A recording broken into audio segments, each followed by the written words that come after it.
Hey guys, welcome back to class. I hope everyone had a great and safe break and hope everyone's safe and healthy right now. So this is gonna be our first online lecture. So how things are gonna go is that me and Alyssa are gonna be posting every Tuesday and Thursday. These online lectures, they're not gonna be like 40 minutes long. This will probably be like 10 to 15 minutes long. So we expect you guys to watch it all. And then after that, after every Tuesday and Thursday, we're gonna have a discussion board open. And on the discussion board, what you're gonna be doing is we're gonna have 4 questions. So 4 prompts. You can choose one out of the 4, and you're gonna write a response to that question. And once you write a response to that, you're gonna go and comment on 2 other people's posts, because this class is very participation based, so that's gonna be really important for you guys. So just make sure you guys are on top of that. But yeah, A&M reports and analytical papers are still going to be due on their due dates. The one that's coming up, the due date for this Thursday, we're going to extend it to next week because we know this is like all really short notice. But also for you guys who are wondering, who haven't gone to an on-campus event, obviously you can't go to an on-campus event now, so you can just write your paper on a book or movie approved by me or Alyssa, and obviously we have that like page set up on Blackboard if you guys like want to check to see if you guys don't know what to look at. So definitely check that out. Also every Friday we're still gonna have the journals due at 11:59. So yeah, just make sure you guys are on top of that. It's gonna be 4 things due every week. Oh, and every Tuesday we're still gonna have the quiz. So you'll see it's gonna be really easy. Like there's gonna be like a quiz folder, a discussion folder, and obviously your journals. So I'm gonna get started into the lecture. So this week's topic was sexuality and homophobia. So the first reading that we did was the Polyamory 101, what the curious need to know. So polyamory is the practice of engaging in multiple sexual relations with the consent of all the people involved. Now, when we think about polyamory, a lot of people I know think that, oh, like, isn't that just cheating? No, it's not. So the main emphasis on polyamory is the fact that everyone's consenting to this relationship. So it's not just like me in a relationship with 2 people at once. Like they're also going to be in the relationship too. It's like a whole like, like it's not just I'm in a relationship with 2 people at once, it's the whole group together. But the emphasis on safety and consent is really important when it comes to polyamory, so people can distinguish if like it's like cheating or not, because that's what a lot of people call it.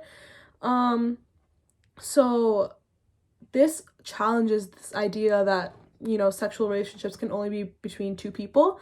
A lot of people, when you talk about polyamory, they get kind of uncomfortable because they're like, you can't have like a trustworthy and loving relationship with more than 2 people. But that's what polyamory challenges when it comes to sexuality, is that you can still have a healthy relationship with more than one person as long as everyone's like involved and good. All right, so we're gonna move on to a loving introduction to BDSM. So I know when I first heard about BDSM, I was like, what the hell? Like, why would anyone want to do that? But also, again, relating back to the last article, this emphasis on consent and safety is super important when we talk about BDSM. And it's been around for years.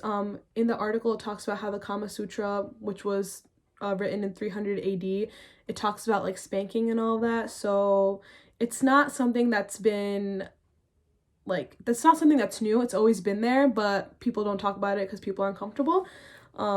Western ideologies. But I think it's important that we remember that BDSM isn't about like doms or subs. It's about being consensual with everything. The emphasis of safe words is super important with BDSM too, as it should be with any type of sexual relation. Knowing when it's too far, being able to say stop. And also I think when we think about BDSM, we think that the doms are always the ones that are in charge, but this article even mentions that the subs are in charge. So for those who are also confused with what doms and subs are, a dom is a dominant person and a sub is a submissive person. So usually like the dominant person is the one who's doing like the painful things to the sub, if you were confused. But yeah, just the idea that subs are in charge. Like subs are going to be the ones who are saying what they're comfortable with, what they're not comfortable with, and the dom is obviously going to have to listen to that and adhere to those rules. Okay, let's move on to how fluid sexuality fits into the LGBTQ plus spectrum. So this idea of fluidity is super important when it comes to sexuality, I feel like personally, because when we talk about fluidity, obviously like we think about water. It like goes with the flow. There's no real right way for it to look, for it to like, fit into whatever. So I think when we think about sexuality, I think the best way to think about sexuality is to think about it fluidly. It's not just one way. It's not a dichotomy. It's not this or that. It's whatever you want it to be. Also they talk about the Kinsey scale. I don't know if you guys have ever heard about it. It was this one really important and like groundbreaking report that this researcher made. He was a sociologist, and basically he interviewed a bunch of Americans and like, talked about their sexuality, and it turned out that most, or like mainly everyone, wasn't 100% straight. So this idea that, straightness like isn't 100% and gayness isn't 100%, it's always going to be like fluid, was super important. And this idea that fluid people are greedy also ties into the next article, which is why bisexual people face unique dating challenges.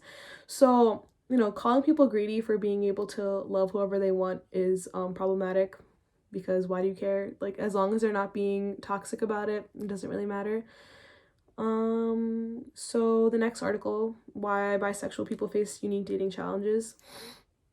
Some like ideas that people have when it comes to bisexual people is that they're selfish, they're confused, and like they're promiscuous, like they're more likely to cheat, like you can't trust them, which like, even though like, yeah, like it might be a joke or whatever, this actually affects their dating lives a lot. And also when we think about homophobia with bisexuality, how do we treat bisexual men versus bisexual women? Like bisexual men are like, oh, like you like women but you also like men, you're not a real man, you aren't worthy of like a woman. Like people talk like that about bisexual men, but when it comes to bisexual women, they're like, oh, that's hot, like go make out with that girl, like all this stuff. And like this constant need to have to prove yourself when it comes to being bisexual is like really a strain on bisexual people. So think about that. So the next article is for the straight folks who don't mind gays but wish they weren't so blatant. So this reading talks about how straight people, a lot of the times they're like, why are gay people so like adamant about, having this or having that, or like having special things? But like at the end of the day, heterosexuality is so forced upon us that we don't even think twice about it. And I think that's important to think about when we think about homophobia, because it's not fair that we have heterosexuality forced upon us, but when a gay person wants to talk about, their love life, it's like, ew, like why are you doing that? Why are you subjecting me to this? But like you're subjecting a gay person to heterosexuality, so make it make sense. And something I think that you guys should think about is, why do you think we feel as though homosexual relationships are more obvious than heterosexual ones? So like, why do we like see more emphasis on that than we do on heterosexual ones? The next article was Russia, the new anti-gay crackdown in Chechnya. So this article really talks about how homophobia is embedded in our societies. So basically in this article, 4 men were rounded up and jailed and tortured for being gay, which wasn't even 100% proven. They were just thought to be gay, so they were rounded up and tortured basically. Once they were let out, they were given back to their families and outed, and they were encouraged their own families to kill them for being gay. And all four were denied food, had limited access to water. They forced the inmates to like do really disgusting things to each other.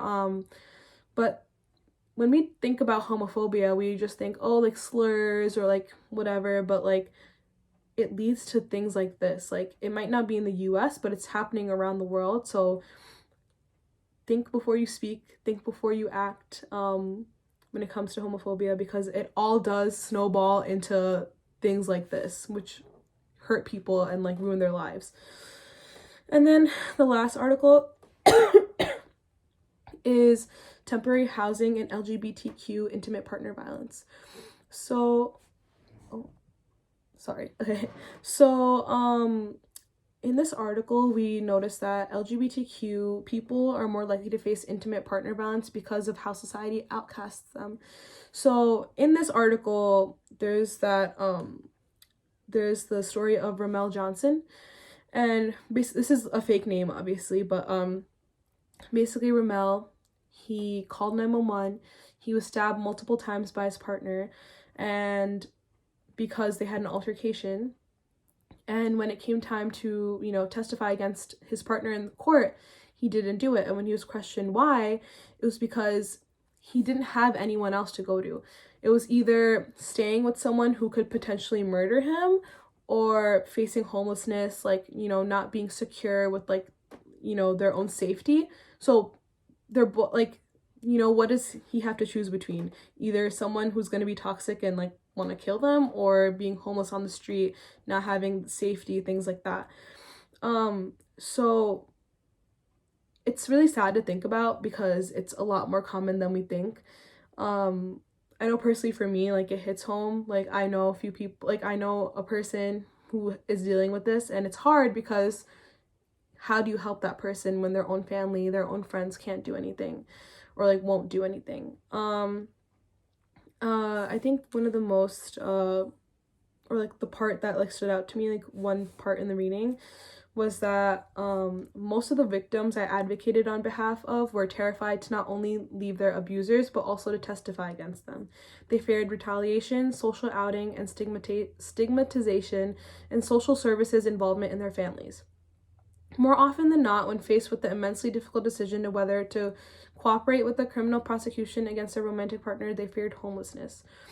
That's also why we see a lot of like LGBTQ youth are homeless and they live in shelters, which also makes them more susceptible to like intimate partner violence.